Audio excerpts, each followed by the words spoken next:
Michael Voss is the Blues coach. Michael, great to have you back on 360. Welcome. Jared, Robbo.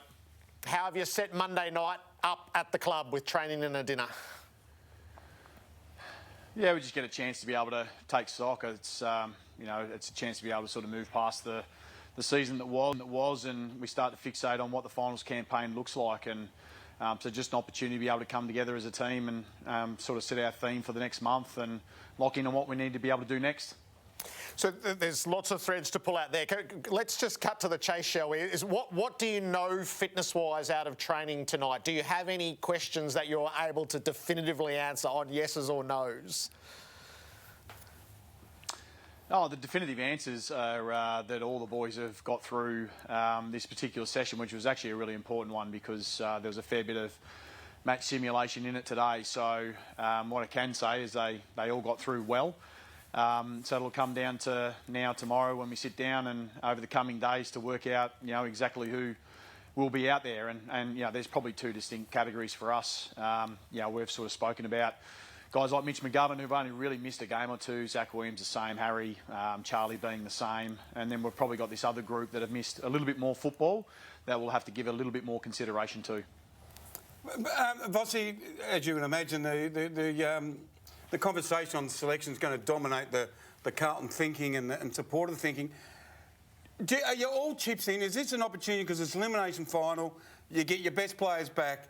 I know some of them might be underdone match-wise, but we've just got to play them. That is our best chance. Or the fact that you've been able to harness a real energy in the last couple of weeks, try and keep some of those players who've supplied some of that energy. No, we certainly feel, despite that last goal that was kicked and finding our way in under different circumstances, we sort of still feel like over the last couple of weeks we've been able to generate a bit of momentum. And, there's probably two parts to our season. And, the first part is probably to deal with our consistency, and we'd like to find ourselves a better position on the grid. But this is where we find ourselves, and we've got a great opportunity in front of us. And I guess the second part is you take notice of the quality of football that you can play, and we have played against a lot of quality sides across the year, and we've been able to step up against those teams. So that gives us confidence that we come in with the right manner and mindset and method that we can get the job done. So is it play your best? If these players have got through training tonight and they're your better performed players all year, they're the ones who are going to get a Guernsey? Oh no, there'll be a balance of both. No, we can't ignore what's happened over the last couple of weeks and the approach that our team has taken. But we've also got these tried and true performers that have been able to do very well in circumstances like this. So they've got a few runs on the board and they've got a level that they can play at, and we back that in. And so we've just got to work through exactly what that looks like and who that actually involves. And everyone's been talking about Sam Doherty. I'm sure it's a question that everyone would like to know the answer to, but unfortunately you have to wait a couple more days before you get that answer. Yes, so how do you go about that, Michael? How do you determine the yes or the no, the risk versus the potential reward of it? Well, the first part is that clearly from a high performance and medical team, is he right to go? That's what we have to first look at. Then as the coaches, it's over to us to look at what performance he can deliver. And I think if we just relied on that alone, you'd have to say that Sam has an incredible history of being able to probably come across a minimal prep but still be able to perform. And he's got a few runs on the board. And so we'll have that discussion tomorrow. That's not saying that absolutely that's going to happen, but he's certainly taken some giant strides towards it. Vossi, can we get in your head as a coach, please? We all know how Charlie and Carlton played last year, got to the preliminary final. It was a fantastic run. Charlie has been one of the guns of the competition, didn't have a final series that a lot of people expected him to have.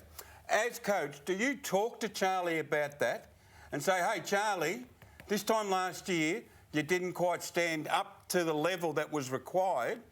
Do you remind him of that, or do you think that he's mature enough, experienced enough and motivated enough to handle that himself?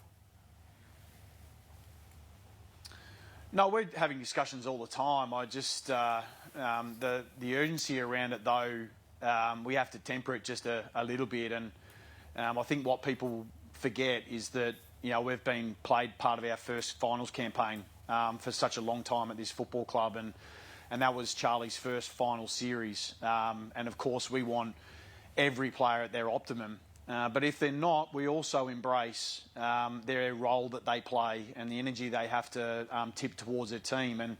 And he was able to do that. So I don't necessarily buy into all of the conversation around Charlie, because the reality is he did more than what he needed to do to be able to get us to win games. I mean, we won 2 finals last year. We found ourselves in a preliminary final.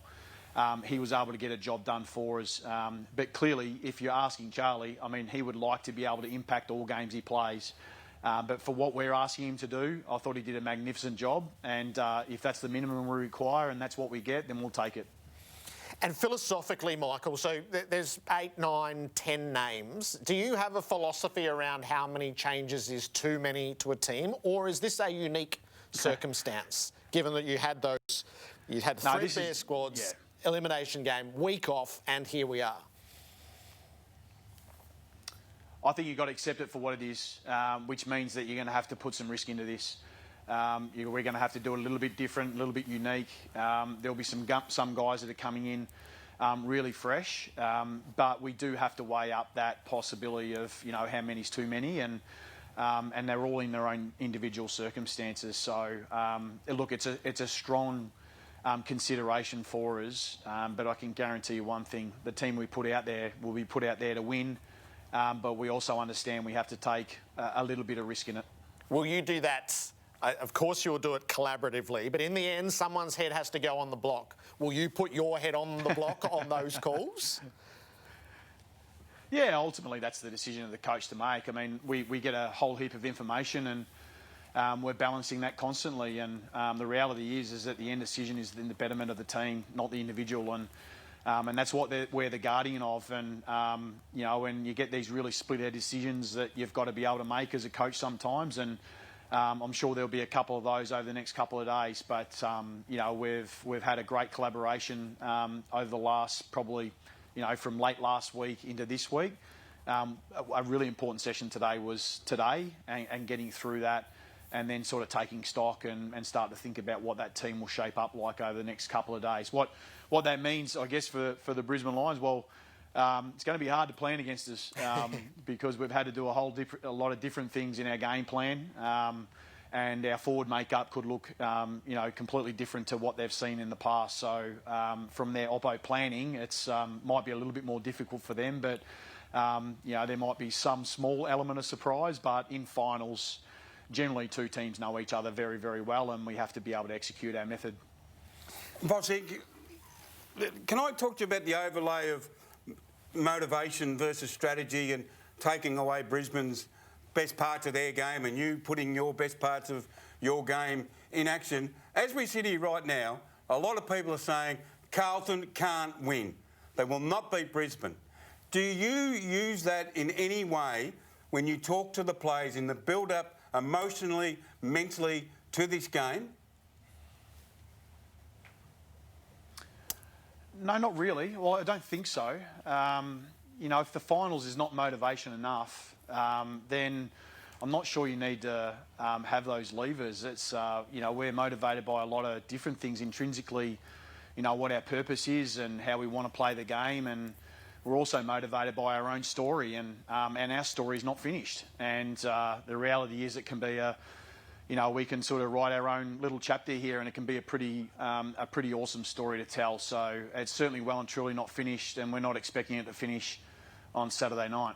Do you get motivated by the first quarter last year in the final, the second half this year at the Gabba? The Gabba doesn't scare the Carlton Football Club like it's feared the Gabba. It doesn't seem to make your team go, oh no, we're playing Brisbane at Brisbane, this is going to be hard.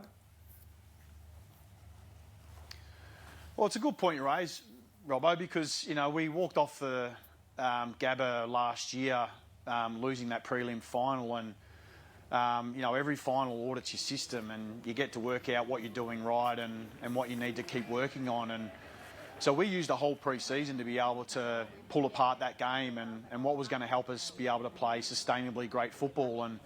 and not to win every single game of AFL that we play, but to win the most and the biggest games we need to play in. And so we've spent an enormous amount of time being able to do that.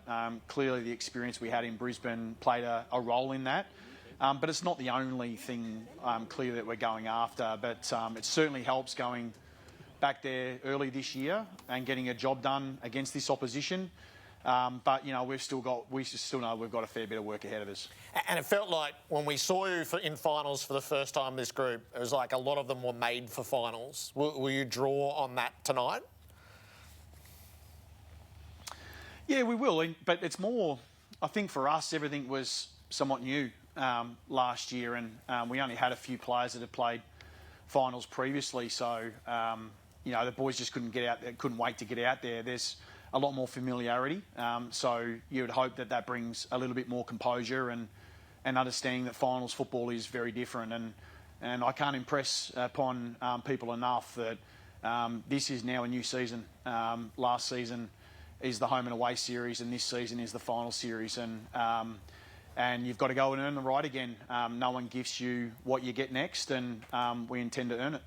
I want to know, after last week's Citizens on Patrol escapades, has anyone been brave enough, Vossy, to give you a little tickle up at the club about it? A few have, but a lot have actually. But what's been more particularly pleasing is I'm not paying for my coffees anywhere at the moment, so that's one of the side benefits right now, is that it's free coffee in every cafe I'm going to at the moment. The streets are safe under your watch, Michael. Thank you for joining us tonight. We'll let you get back to the dinner. Thanks, and we'll see you at the Gabba on Saturday night. Thanks, Jeds. Appreciate it. Good on you. Michael Thanks, Voss, Michael. there, the Carlton coach.